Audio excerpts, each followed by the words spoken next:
हाय यारों, welcome here again. तो आज हम पढ़ेंगे registers, memory, binary cell, binary digit और भी बहुत से ऐसे कॉन्सेप्ट्स के बारे में जिनको आपको जानना बहुत ज़रूरी है अगर आप पाइथन सीखना चाहते हैं तो। ठीक है, तो रजिस्टर्स, उससे पहले हम बात करते हैं मेमोरी क्या है। मेमोरी एक ऐसा चीज़ है जो बहुत कुछ स्टोर करके रखता है अपने अंदर, उसे ही हम मेमोरी बोलेंगे। जैसे आपका ब्रेन का एक पार्ट मेमोरी कंसिस्ट करता है, राइट, जिसमें आपको सारी चीज़ें याद रहती हैं। वैसे ही कंप्यूटर का भी अपना एक मेमोरी रहता है, ठीक है, जिसमें वो सारे कैलकुलेशंस, सारे नंबर्स, सारे डिजिट्स, सारे पासवर्ड्स या फिर अल्फ़ाबेट्स सभी को स्टोर करके रखता है। ठीक है, अब मेमोरी का एक टर्म आता है रजिस्टर्स करके। ठीक है, तो रजिस्टर्स क्या है? स्मॉल यूनिट्स ऑफ मेमोरी, यानी कि storage area held by the processor which can be accessed directly. ठीक है, कंप्यूटर के अंदर जो प्रोसेसर रहता है, जैसे कि मैंने पिछले वीडियो में बोला था, प्रोसेसर यानी कि क्या, CPU। ठीक है, उसके दो पार्ट्स हैं, ALU और CU। ठीक है, तो ये इसके अंदर एक रजिस्टर्स रहते हैं। ठीक है, नॉट एक, बहुत सारे रजिस्टर्स रहते हैं। वो क्या है? छोटे छोटे मेमोरी के यूनिट्स हैं। ठीक है, अब मेमोरी क्या है? एक स्टोरेज डिवाइस है, लिखा है ना मैंने, it is a storage device. It stores data and instructions. It has its unique address which are range from 0 to 2 to the power n-1। क्या बोला मैंने? 2 to the power n-1। ठीक है, 0 से लेकर 2 to the power n-1 तक इसका range रहता है। जो भी मेमोरी रहता है ना, CPU, ये सब इसके रेंज के अंदर रहते हैं। ठीक है, तो मैंने आपको रजिस्टर्स और मेमोरी के बारे में बता दिया। ठीक है, अब कंप्यूटर में सबसे इम्पोर्टेंट चीज़ जो होता है वो होता है बाइनरी डिजिट्स, या तो हम उसको कह सकते हैं बाइनरी सेल। सिर्फ यही एक चीज़ है जो कंप्यूटर एक्चुअली में समझता है और कुछ भी नहीं समझता। ठीक है, तो बाइनरी सेल क्या है? A binary cell is capable of storing either 1 और 0। ठीक है, और बाइनरी डिजिट क्या है? 0 and 1 आर बाइनरी डिजिट्स। अब कंप्यूटर में सिर्फ और सिर्फ दो ही डिजिट्स का इस्तेमाल किया जाता है, या तो 1, ठीक है, मैं इसको स्क्वायर में रख रहा हूँ, या तो 0। ठीक है, 1 यानी कि ऑन, ठीक है, 0 यानी कि ऑफ।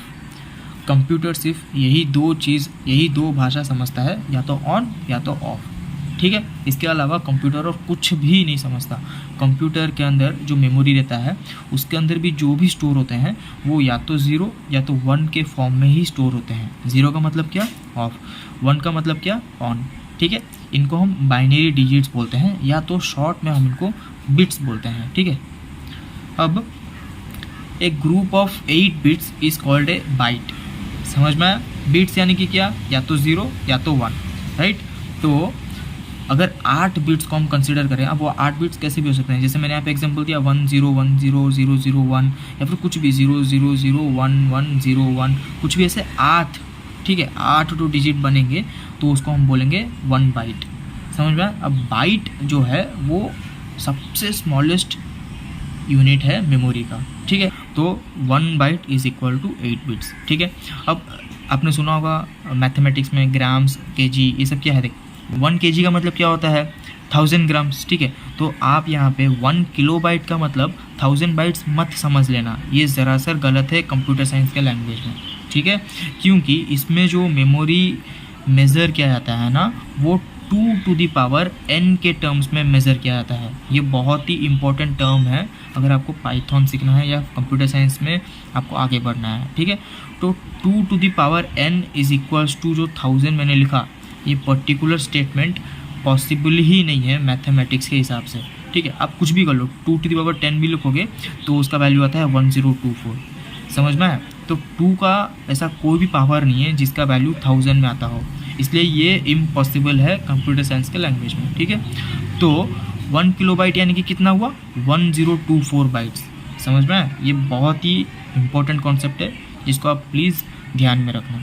ठीक है, तो मैंने अभी क्या क्या बोला? बाइनरी सेल बोला, बाइनरी डिजिट बोला, 1 बाइट क्या होता है वो बोला, बिट्स क्या होते हैं वो भी बोल दिया। ठीक है, और मेमोरी को कंप्यूटर में किस से मेज़र किया जाता है? 2 to the power n के टर्म्स में मेज़र किया जाता है। तो अभी हम आते हैं यूनिट्स ऑफ मेमोरी में।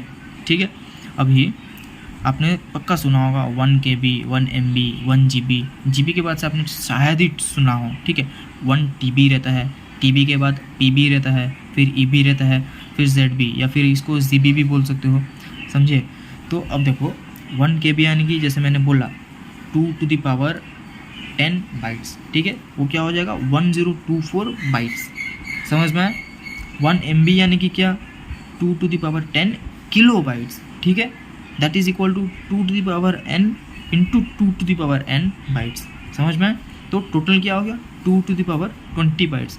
सिमिलरली 1 GB यानी कि क्या गीगा बाइट्स, तो 1 GB is equal to 2^MB, ठीक है, that is equal to 2^20 KB, that is equal to 2^30 bytes, समझ में आया। तो इस तरह से क्लासिफिकेशन, इसको ध्यान से इस पूरे चार्ट को आप अपने कॉपी में लिख लेना, और याद करने की ज़रूरत भी नहीं है क्योंकि बहुत ईजी ट्रिक है, समझ में आया। 1 TB का फुल फॉर्म होता है टेराबाइट्स, 1 PB यानी कि पेटाबाइट्स, ठीक है, P का फुल फॉर्म पेटा, फिर EB यानी कि एक्सा, ठीक है, एक्साबाइट्स, ZB यानी कि जेटाबाइट्स, ठीक है। इनका फुल फॉर्म बहुत सिंपल है, आप याद कर सकते हो, ठीक है। इनका भी क्लासिफिकेशन मैंने लाइन में लिखा है, आप देखिए। PB यानी कि 2^10 TB, वैसे ही 2^20 GB, फिर 2^30 MB, फिर 2^40 KB, तो at last 2^50 bytes.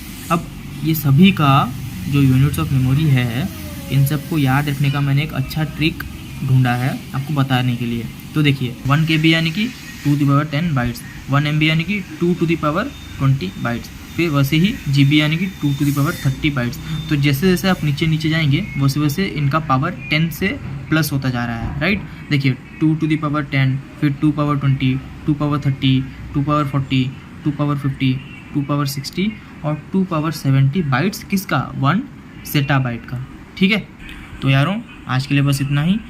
Thank you for watching the video. हम जैसे जैसे दिन बीतता जाएगा मैं आपके लिए रेगुलर वीडियोस लाता रहूँगा, ठीक है। आप बस कॉन्स्टेंटली वीडियोस को फुल देखते रहना ताकि आप हर एक कॉन्सेप्ट क्लियर कर पाओ, ठीक है। Thank you.